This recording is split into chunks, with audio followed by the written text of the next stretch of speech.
بسم اللہ الرحمن الرحیم۔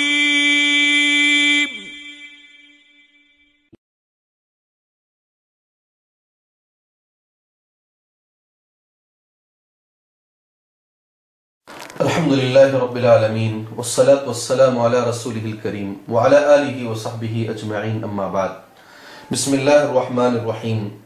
عن عبد الله بن عمر بن الخطاب رضی اللہ عنہما قال سمعت رسول الله صلی اللہ علیہ وسلم يقول قال الآخر اللهم إنه كانت لي ابنة عم كانت أحب الناس إلي وفي رواية كنت أحبها كأشد ما يحب الرجال النساء فأردتها على نفسها فامتنعت مني حتى ألمت بها سنة من السنين فجاءتني فأعطيتها 20 و100 دينار على أن تخلي بيني وبين نفسها ففعلت حتى إذا قدرت عليها وفي رواية فلما قعدت بين رجليها قالت اتق الله ولا تفض الخاتم إلا بحقه فانصرفت عنها وهي أحب الناس إلي وتركت الذهب الذي أعطيته اللهم إن كنت فعلت ذلك ابتغاء وجهك فافرج عنا ما نحن فيه فانفرجت الصخرة غير انهم لا يستطيعون الخروج منها الى آخر الحدیث۔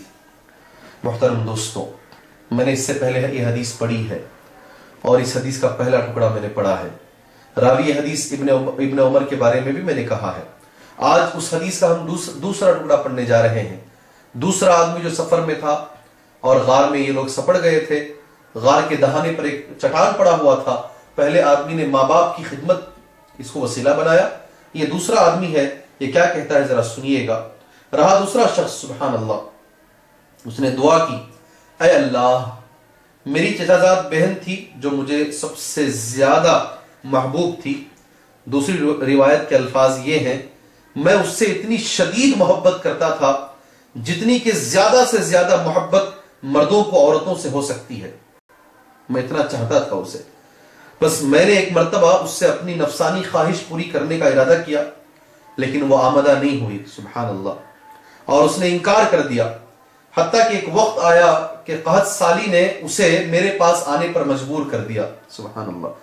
میں نے اس سے شرط پر 120 دینار دیے کہ وہ میرے ساتھ خلوت اختیار کرے، چنانچہ وہ آمدہ ہو گئی۔ جب میں اس پر قادر ہو گیا اور وہ میرے قابو میں آ گئی، دوسری روایت کے الفاظ ہیں، جب میں اپنی نفسانی خواہش پوری کرنے کے لیے اس کی دونوں زانوں کے درمیان بیٹھ گیا تو اس نے کہا اللہ سے ڈرو اور اس مہر کو ناحق مت توڑو۔ اس کے ان الفاظ نے یا اللہ تیرا خوف مجھ پر طاری کر دیا اور میں اس سے دور ہو گیا، اسے چھوڑ دیا، حالانکہ وہ لوگوں میں سب سے زیادہ مجھے پیاری تھی، اور میں نے سونے کے وہ دینار بھی چھوڑ دیے جو میں نے اسے دے دیے۔ اے اللہ، اگر میں نے یہ کام تیری رضا کے لیے کیا تھا تو یہ نازل شدہ مصیبت ہم سے دور فرما دے۔ چنانچہ وہ چٹان کچھ اور سرک گئی لیکن باہر نکلنے کا راستہ ابھی بھی نہیں بنا۔ محترم دوستوں، سبحان اللہ، یہ حدیث کا دوسرا ٹکڑا ہے۔ یہ دوسرے آدمی ہیں جو غار میں سپڑ گئے تھے اور وہ اللہ سے انہوں نے جو دعا مانگی ہے، آپ اگر غور کریں دعا کے اوپر، الفاظ دعا کے اوپر، تو رونگٹے کھڑے ہو جائیں گے۔ یہ صاحب جو دعا مانگے تھے انہوں نے، جو بخاری کی حدیث ہے، مسلم کی حدیث ہے، گزشتہ امتوں کا واقعہ نبی نے بیان کیا ہے صلی اللہ علیہ وسلم۔